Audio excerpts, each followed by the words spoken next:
beberapa saat mereka pun tiba di tempat tujuan. Ripley memperlihatkan sebuah pedang raksasa yang menancap di Pulau Elbaf. Seperti yang kita tahu, di Elbaf ada sebilah pedang dengan ukuran yang sangat luar biasa. Pedang itu pernah ditampilkan saat Elbaf diperlihatkan secara keseluruhan, yang mana ukurannya memang terbilang sangat masif. Berhubung Ripley dan Frankie melihat dari dunia matahari, maka mereka tidak bisa melihat pedang itu secara utuh karena memang ukurannya terlalu besar. Frankie takjub dengan ukuran pedang tersebut. Dia bilang ketika mereka mendekati Pulau Elbaf dengan kapal bajak laut Giant Warrior kemarin, samar-samar dia memang seperti melihat ada pedang besar. Namun awalnya dia kira itu hanya ilusi, tapi ternyata itu benar-benar pedang sungguhan. Frankie pun bertanya makhluk macam apa yang bisa memakai pedang tersebut. Ripley menjawab sebenarnya tidak ada yang tahu pasti, tapi berdasarkan kepercayaan masyarakat, diyakini itu adalah pedang dari Dewa Matahari Nika dalam dunia pertama.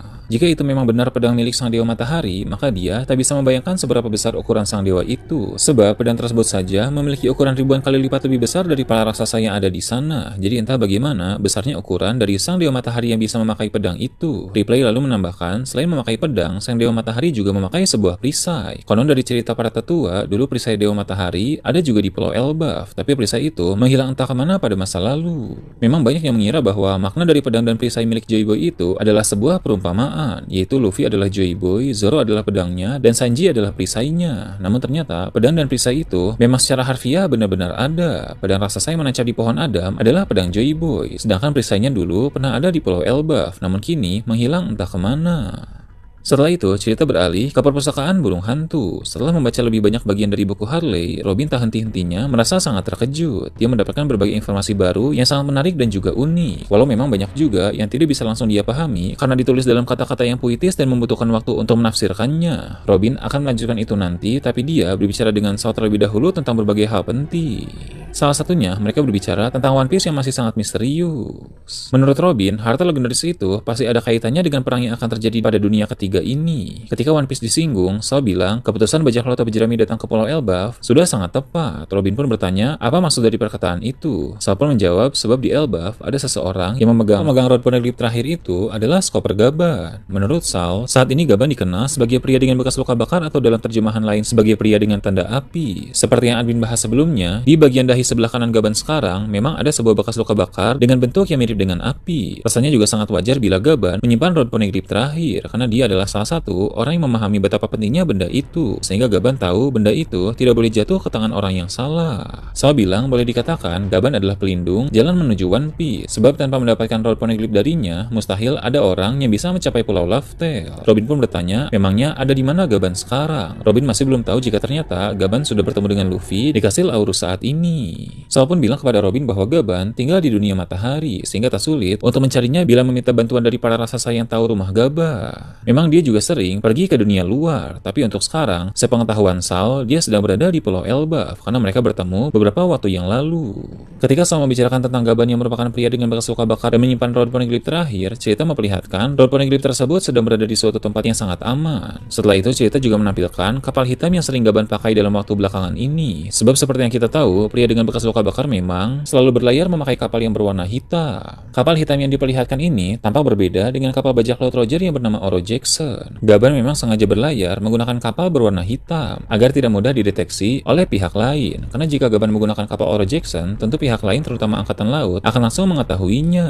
Untuk kapal Oro Jackson sendiri yang sudah lama tidak terpakai telah disimpan dengan aman di Pulau Elba. Kemudian muncul kilas balik saat Gaban mengambil rod poneglyph terakhir dari suatu tempat. Seperti yang kita tahu dari kilas balik Kozuki Oden dulu, rod poneglyph itu tadinya ada di Pulau Manusia Ikan, berdampingan dengan sebuah poneglyph biasa yang berwarna biru. Namun, ketika bajak laut Topi Jerami pergi ke sana beberapa waktu yang lalu, yang tersisa di sana hanya poneglyph biasa yang berwarna biru. Rod poneglyph yang berwarna merah yang ada di tempat itu sudah tidak ada lagi di sana. Itu karena dulu Gaban sempat mengambilnya. Pada saat itu, Gaban melakukannya secara diam-diam, dibantu oleh beberapa rekannya dari kru bajak laut Roger juga. Karena itulah para manusia ikan tidak tahu tentang hal itu.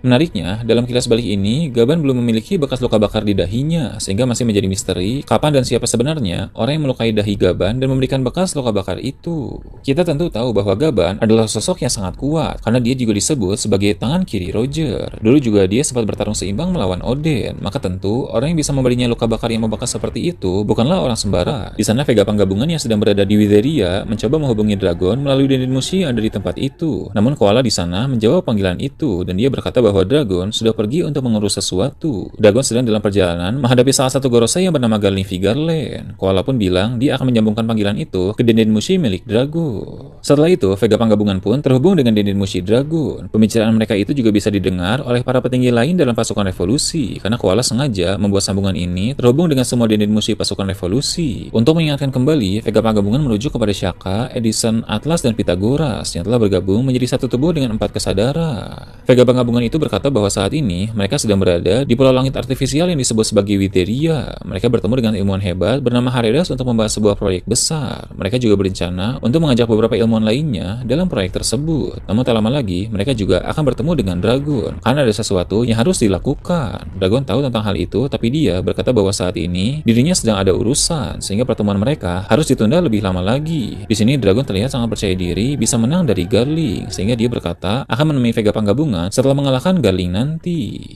Kemudian mereka juga mulai membicarakan tentang kematian Vegapunk yang asli. Dragon bilang hal tersebut sangat disayangkan. Dragon pun sedikit mengenang pertemanan mereka di masa lalu. Namun Vegapunk gabungan menanggapi hal itu dengan santai. Mereka bilang kematian adalah kata yang tidak relevan untuk seorang Vegapunk, selagi otak Vegapunk masih berfungsi di dalam Punk Record. Dragon tak mengerti sehingga dia meminta penjelasan lebih lanjut. Vegapunk gabungan pun menjelaskan bahwa mereka memiliki tubuh cloning dari Vegapunk yang asli. Tubuh itu kini sedang dibawa oleh Lilith ke Pulau Elbaf. Hal ini sama seperti yang telah diketahui dalam beberapa chapter yang lalu.